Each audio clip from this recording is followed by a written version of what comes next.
Welcome to Prime Life. We call it Retirement 2.0. Leave each episode with tips and new ideas to help you navigate retirement in our new age. It's your time. Make it count. This podcast is for educational purposes only. It is not intended as medical, investment, or financial advice. We do not sponsor or endorse any of the individuals, companies, products, or services featured on this podcast. Any statements or opinions expressed are of the individual who makes them. We hope you enjoy the episode. Hi, and welcome to another episode of the PrimeLife Podcast. I'm Mary Crean, and I'm here with no other than Joseph Katz. Hey, Joseph? Mary. For a second there, I thought you forgot who I was. It's great to be here, as always, with you. See, the thing about Joseph is we always know we're going to be able to laugh. So I'm very excited about our guest for many reasons, which I think we're going to find out. So Joseph, why don't you go ahead and introduce our guest? I will do just that. Well, welcome to the show. Today's guest, Diana Feinstein, is a transformation specialist helping busy, high-achieving women lose weight, tone up, burn belly fat in just 30 minutes a day during menopause. Welcome to the show, Diana. Hopefully I gave you that dramatic pause you were hoping for. And tell our audience a little bit more about yourself and what it is you do. Thanks so much for having me. I'm really excited to have this conversation because the truth is so many high achieving women are seemingly doing everything right, and it's not getting the results that they want. What they don't realize is that midlife, it changes all of the rules. And we don't actually need more willpower, we just need a smarter map. And that's really where I come in as a transformation specialist. I do this exact work with my clients, helping them to reorient their health around what actually works for their body at this time in their life. That was short and to the point. That was very good. I think all the men just hung up their phones. That's okay. If they did, that's okay. You know, we can educate and entertain the other half. Yeah, I think it's important because I'm really curious. What's up? Why is this more problematic for women? And I know it's problematic for men too, but perhaps is it okay to say why is it more problematic for women? So there's a lot of shame that a lot of my clients come to me with, and when they realize that they can't outwork how they're feeling using the same gravitas and gusto that they have in like all other areas of their life, whether it's their profession or their kids or their job, they're like, how come I can't outmuscle these like menopausal symptoms? And when we feel the exhaustion, the fatigue, our default as busy, high achieving women is I'm just going to push down harder. And what ends up happening is that actually backfires. So there is a shift now in our culture that is starting to come to the forefront with what we're going through is very real, it's very normal, and we're not alone. So what I'm going to encourage women in this podcast to do is here are my needs. How do I get them met? And then as employers actually start coming into this arena, well, how can we actually unlock all of the wisdom that's inside women so that they can get the help that they need and we can actually remove a lot of the systemic noise. So, this conversation is really just about pulling back the curtain so that women can understand and validate a lot of these feelings that they're having. And I'm hoping to bring to light and answer any kind of questions that come up as part of the podcast. So, not being an expert in most of these topics, my questions may sound silly, but is this only during menopause? Is it pre-menopause? Is it post-menopause? Because I know it's not just like wake up one day and boom, it's a process, right? So can you maybe enlighten our listeners as to when this may start, when it may end, and how to deal with it? I really love this question. So for what happens physiologically for a lot of women starting at the age of 35 is we'll start seeing this shift in our hormonal profile. So estrogen and progesterone, they start behaving differently than, like, let's say, like in our 20s. And so as estrogen starts to decline, then a lot of those, I want to call them stress buffers that we were afforded, that jail out of free card is no longer there. And so for a lot of women's default patterns is, well, if I don't feel great, I'm just going to push harder. There is a negative correlation that is happening between estrogen and cortisol. The more estrogen declines, the more cortisol goes up. Now, if estrogen is not there from a physiological standpoint because our bodies are changing, then the invitation that I'm going to extend to women is, well, what does your succession planning look like now that estrogen is leaving? If you have that all-star employee, the one that makes sure that the trains are running, makes sure that everybody's needs are met, making sure that all the projects get done, if that star employee is leaving, well, you would always backfill that position to make sure that everything gets done. And so what if perimenopause and menopause needed the same kind of succession planning? So as estrogen leaves, we basically have this like amplification that happens in women's physiological load, mental cognition, emotions, right? All of which are absorbed by estrogen. So there are various ways that women can actually meet these changes, whether through it's, let's say, like HRT, lifestyle practices. In either case, if women are really looking to thrive in this next stage of their life, it really comes down to, well, what does that succession planning look like for me? So what is the gap between this is where I am, this is where I want to be? How do I take that information and actually create a transformation? Sorry, before Mary goes, you used HRT. What does that stand for? Hormone replacement therapy. Mm-hmm. Thank you. Mm-hmm. Well, Diana, the good news and bad news is you've described me a little bit. And Mike Ramirez that we had on, we haven't launched his episode yet. He does work for NASA. He's our fitness center manager, and he and I work closely together on projects. He and I are also going to be working together and training together. And I'm a lifelong exerciser, and you and I talked about that off the recording. Joseph knows my story. So I know it's not all about me, but I am very interested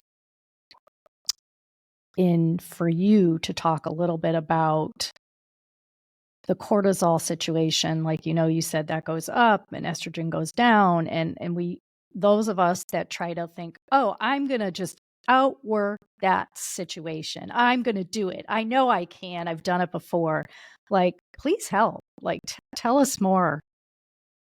So when this negative correlation between estrogen and cortisol takes place, it's almost like I'm going to rev the engine and the engine needs to be taken down for maintenance. So when we push harder, our cortisol actually revs higher. And so from a nervous system perspective, there is something called a fight or flight response. It's like, there's a bear, I'm going to get activated. And so when we don't have that stress buffer, that pushing harder just pushes the cortisol higher, which locks into our nervous system into this fight or flight response. And so it actually continues to keep our nervous system fully activated. During menopause, again, because we don't have that stress buffer, we as women have to proactively bring ourselves down through recovery practice, whether that means bettering our sleep, bettering our diet. And by bettering our diet, I don't actually mean eating less. It's about eating more of the right things. We as a society have been conditioned to, well, if I want to lose weight or if I want to feel better and look better, I'm going to actually fully restrict myself from ever engaging in anything. The paradox of this is you actually have to eat more of the right things so when, like, wherever estrogen left off, you actually put more into the tank so that your body can continue to run on all cylinders. Continuing to push the gas pedal when there is no gas is actually a recipe for failure. from a conditioning standpoint, many women are like, oh my God, I'm starting to see belly fat. I'm just going to, run harder onto the treadmill. That puts you into an even more heightened state of fight or flight response, even higher, higher cortisol levels. And when those stay triggered and elevated for predominant portions of their day and they're not actually taken down, that's when you get into a lot of, I'm going to call them maladaptive sleep patterns. So even if you were to get the recommended 7 to 8 hours, the quality of that sleep, because of how you're running your lifestyle during waking hours, that's actually that, less than optimal sleep, that's actually going to continue to pump out that fight or flight response. And if you're always feeling in danger, our body's mechanism is, I'm in danger, I'm going to hold on to fat because I'm in a dangerous situation. It's always about the bear. How do you calm down the bear? So I have a dozen questions, but let me throw out one or two, and maybe Mary could fill in some of the gaps with her next question. So you talked about eating the right things, but you didn't actually tell us what those right things are. I mean, for women, I'm guessing you're specifically focused on. And I'm just curious about you focus on belly fat, but I'm assuming there's other physical, emotional, mental things that you could have also focused on. Why the belly fat? So let's start with those two and we'll see where this goes. And we'll get that answer after a brief word from our commercial sponsors. NASA is always working harder to be your carrier of choice. We offer insurance products that can help you meet your retirement goals, such as protecting your savings, securing lifetime income, or paying for healthcare costs. We're dedicated to providing best-in-class service and are keeping things simple, and we'll have your back. We have around 400,000 policyholders and contract holders and have been doing this for a long time, 170 years. But we remain humble enough to always try to improve. For more information, visit nfg.com. Nassau Insurance products are issued by Nassau Life and Annuity Company of Hartford, Connecticut, Nassau Life Insurance Company, East Greenbush, New York, or Nassau Life Insurance Company of Kansas, Overland Park, Kansas. Subsidiaries of Nassau Financial Group. Products are not available in all areas. Policyholder counts are for all Nassau companies as of September 30th, 2022, and are subject to change. Okay, so I'm going to replay back what I think I'm hearing. What does the best diet actually look like for menopausal women, and why am I specifically focusing on belly fat? Okay, so as we transition into menopause, there are these things called adipose tissues. Okay, adipose tissues actually release certain chemicals into our bloodstream, which estrogen used to release. So it is actually a physiological response to have more belly fat to actually produce this adipose tissue, so that we can get needed hormones, or needed, bodily responses where this hormone falls off.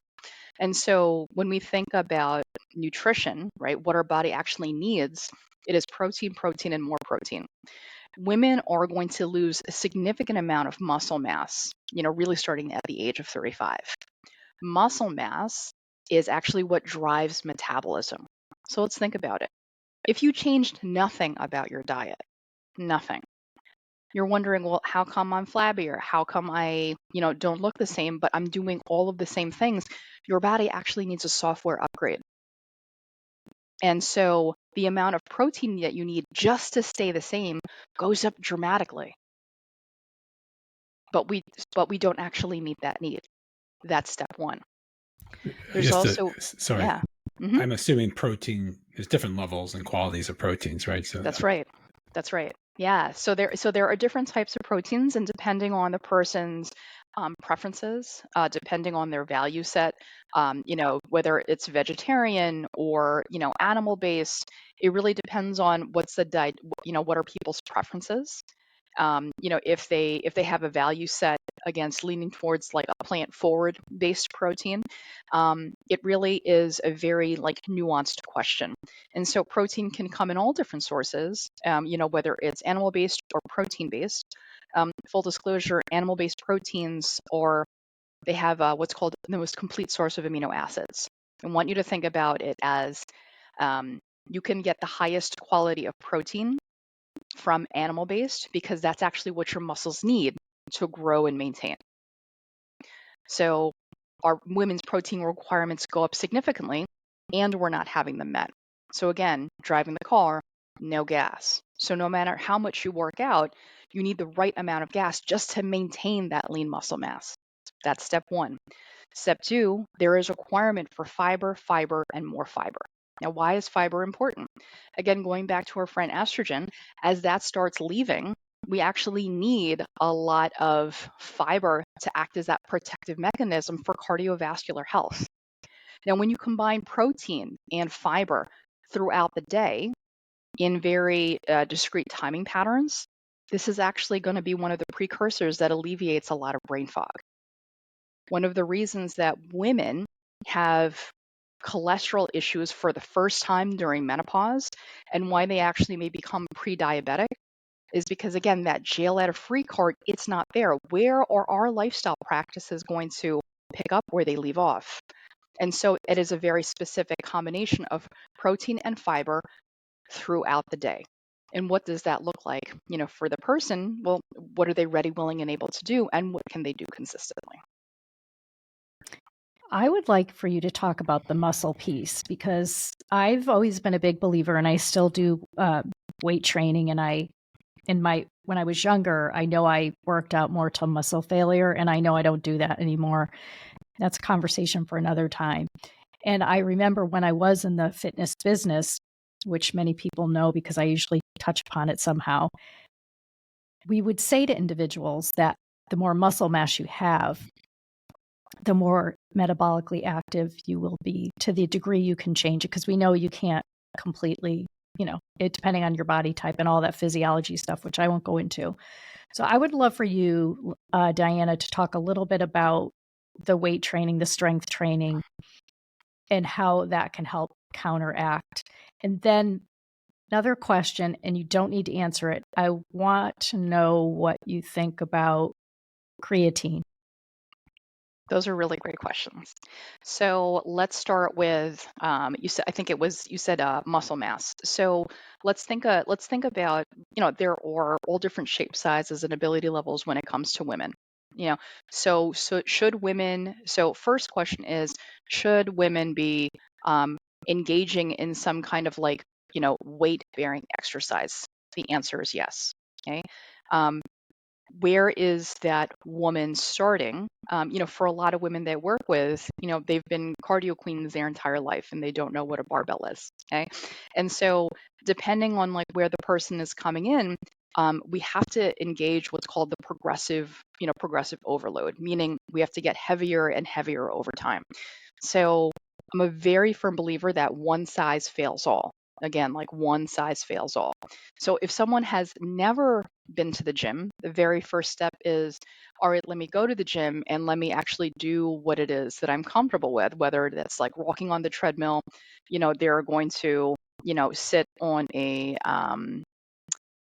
pick up a set of dumbbells like with a personal trainer. But the ultimate goal is actually to get in between 6 to 8, a 6 to 8 rep range. And the feeling that a woman has once she becomes like an avid trainer, an avid exerciser, is by rep 4, the thought has got to be, oh my God, can I make it 2 more reps? So again, it's that 6 to 8 rep range. And then, oh my God, can I make it 2 more reps? Right. So having very heavy weights and not being scared of lifting very heavy weights for that low rep range is actually going to produce what's called muscle hypertrophy. Now, in order to actually fuel that muscle growth, you do need a significant amount of protein to actually fuel that. Now, when it comes to creatine is a supplement. And the way I like to describe any kind of supplementation for women is, let's pretend you have a financial instrument. and I told you, hey, you can get this financial, and in this bank account, you can get a 2% rate of return. In this bank account, you can get a 50% rate of return. Which one are you going to get? Well, of course, I'm going to get the 50% rate of return. Now, it matters what you put in $1 or you put it $1 million in that 50% rate of return. No matter if you do, creatine or, whatever supplement you want under the rainbow, that is going to work as hard as your foundational practices. So the creatine is really just an amplifier of your foundation. If you are not weight training, if you do not have a great diet, the addition of creatine basically does bupkis for you. This is about doing the right things consistently and then doing them exceptionally well. And then the supplementation just amplifies whatever foundational practices you have. No, I love that. And personally, again, I'm being very personal. I started taking creatine about, I think 3 months ago. I just do a scoop in the morning. It's not every morning, but mostly. And my husband's actually taking it too. And I did some research and I thought, again, in combination, it's exactly what you're saying. I think it's about there isn't just one thing you're going to do and then, everything's good, no belly fat, and, my muscles are stronger. And I'm able to build more muscle mass. But I love that we're talking about building the muscle mass for women. Sorry, Joseph. No, it's okay. Your turn now. I was just going to add to the creatine conversation. I'm sure, like every supplement, there's different levels of quality and density of the elements. So people should obviously talk to professionals before just buying and putting something in their body. We've had some conversations with professionals who will analyze your blood to see what you're missing, and DNA. Yeah. So there's all sorts of ways to test and see what you really do need. And obviously, at this time of a woman's life, there's many changes and many things getting adjusted with the cortisol and the estrogen and I forgot the other one you mentioned. So, but I want to dive into the sleep thing, but I actually, before we even get there, maybe if we have time, we can get back to it. One size fits all. I'm repeating that because it's a great line. So if one size fits all, how does someone get started to figure out what should they do versus what their friend or colleague, neighbor, etc. is doing? How do you start? Where do I, you can go to the gym, I realize, and I can start pumping iron. I could eat more fish, but great. But what's the best way to identify my levels, where I am? Is it a medical thing? So so that's terrific. I'd really love this question. So let's talk a little bit about big blocks. Okay, let's talk a little bit about big blocks. Sleep, water, nutrition, breath work. Okay, sleep, water, nutrition, and breath work. Now, most people are shocked when I say, well, what is breath work? Breath work is actually our recovery response. So you can keep on, revving the car, but if you don't actually take it down into the pit to change out the tires, to change out the engine, you're going to keep on running a broken car. And this is really what causes a lot of the chronic issues that we have later on in life. So just from a really 10,000 foot overview, am I getting my 7 to 8 hours of sleep? Right? Am I focused on and this goes for men too, am I focused on a protein-rich, soluble fiber diet, throughout the day? Am I skipping meals? What does my stress level actually look like? Have I seen, that's a really big one, okay? Have I seen, my healthcare provider, and do I actually know what my blood panels look like? Do I know what my blood panels look like? I'm a huge proponent, especially with the work that I do with people, is something called biometric tracking. And, hands down, in my opinion, it's Aura. It's spelled OURA. So it's actually, it provides all of the mechanisms to track your sleep, track your activity levels, track your something called your HRV, which is really it's your baseline stress and how your body is operating. Now, when you have these KPI or key performance indicators, you can actually tune into you. This is how I'm feeling, and this is actually the story that the data is telling me. And then from there, you can actually take a look at some baseline practices. So what is your ultimate goal? I want to get healthy. Well, how do you define health? At the age of 85, I want to be able to, do an Ironman. At the age of 85, I don't want to be in a nursing home. Okay. How old are you now? And what are the big blocks training that I actually need to onboard? So if you can't say with absolute certainty that I feel comfortable and confident in your roadmap, that's really where a, really seasoned health coach comes into play. And not every health coach is for everybody. The success that a coach to client has really comes down to something called that emotional resonance, right? Am I willing to follow? Am I willing, do I really jive with this person? Am I willing to actually listen to them? Right? We're going to fall to the level of our habits 95% of the time. We're going to rise to the level of our goals only 5% of the time.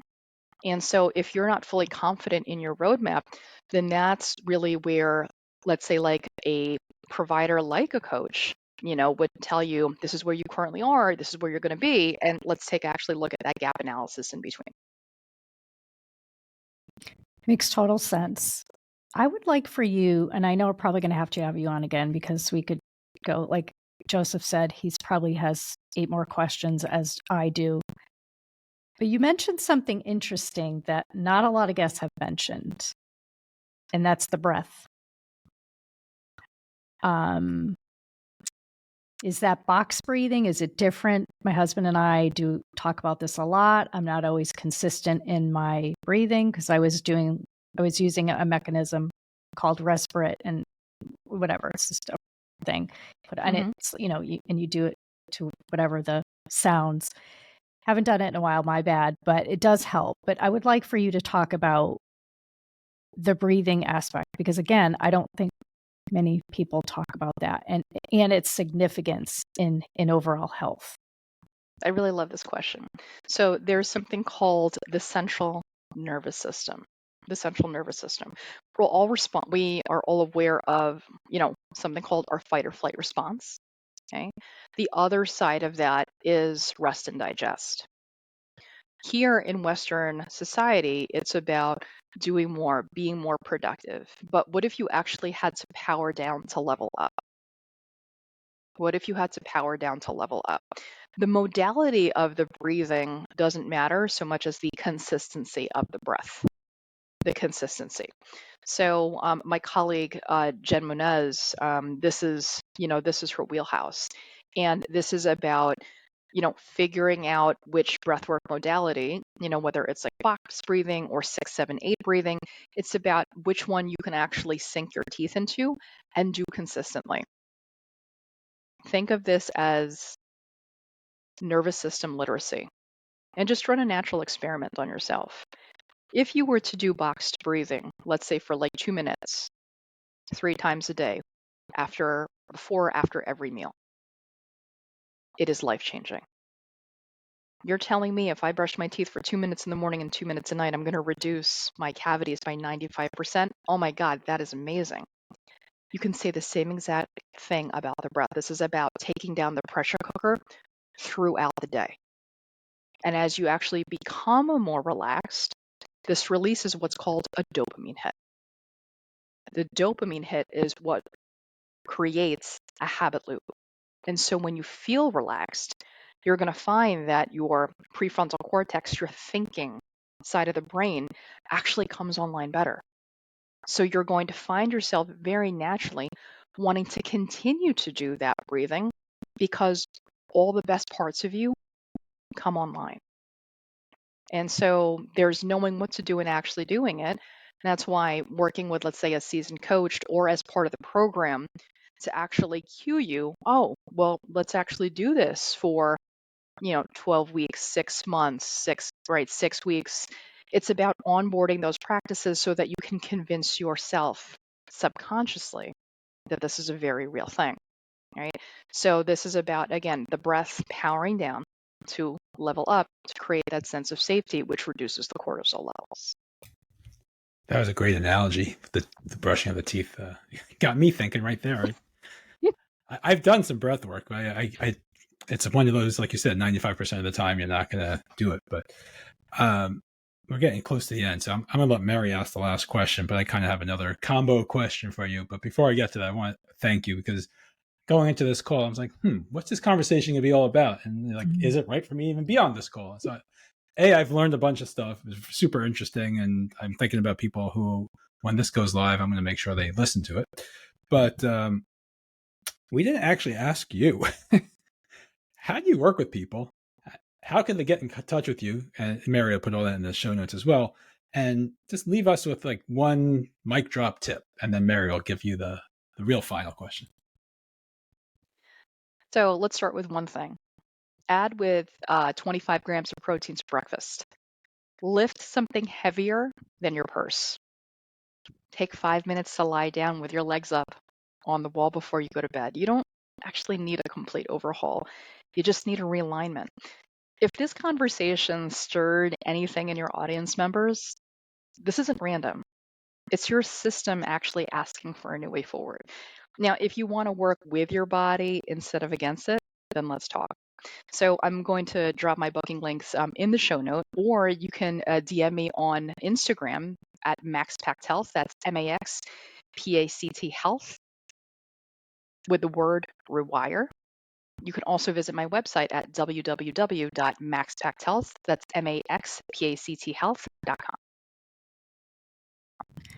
That's great. And I'm glad you brought up Jennifer, because we are going to have her back on PrimeLife Podcast. Jennifer Moness, as you mentioned, she does the mindfulness and the breathing, and I'm glad you brought her to the forefront. So we're excited to have her on and hear what she's going to share with us next. This has been very good. Like I said, I think we can have more of this conversation. I wanted to get into brain fog, and we ran out of time, but I think we can talk about that another time. And Joseph, I'm glad you're joining us, because I think this can apply to men. And I also think that, you have women in your life. So again, like you said, if we're going to, shout it out to suggest that certain individuals definitely check this episode out when we launch it. So Diana, you're a very bright woman. You've done a lot of interesting things in your life. Why do you wake up every day and do what you do? What's your why? Oh my goodness, where do we even start with that? So I saw Mother Teresa of Calcutta on the television when I was 5 years old. And there was something that stirred inside me. And I thought to myself, when she's accepting nuns into her monastery at the age of 14, I'm going to go there. And looking back, I realized that I was always meant to help people that couldn't yet help themselves. That was what that core value said to me. I was in, fast forward several years, I found myself in investment banking. And, you don't exactly have a soul calling in investment banking. And I realized that I myself needed the help. And through a series of, wild events, I found myself becoming a master health coach in this field. And every time I work with somebody and I see like the light in their eyes and I see their before and after picture, it brings me back to that moment when I was 5 and I saw Mother Teresa helping people that couldn't yet help themselves. On a more broader economic perspective, one of the reasons I love working with menopausal women is because I believe that there is so much untapped wisdom that gets lost in the noise. If you can bring midlife women to the best version of themselves by giving them the support that they need, you unlock an entirely different level of assets and, within the US economy.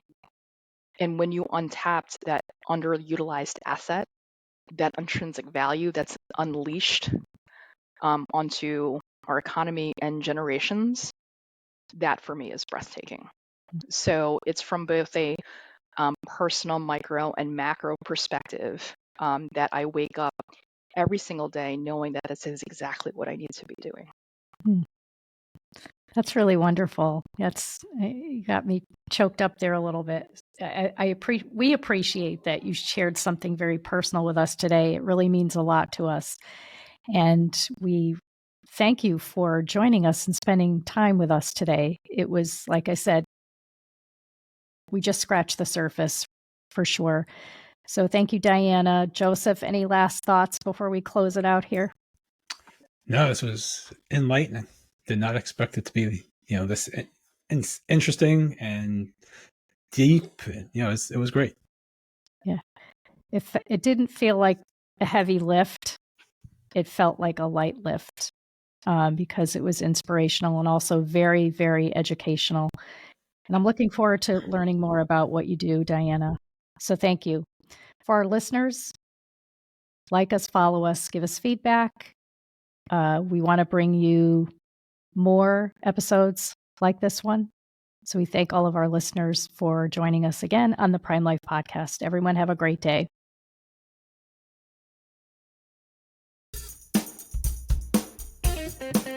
Remember to subscribe to the PrimeLife Podcast anywhere you find podcasts. You can find all of our episodes, contact information, and more on our website, PrimeLifePodcast.com. Stay connected with us. Follow us on LinkedIn, Instagram, Facebook, and TikTok.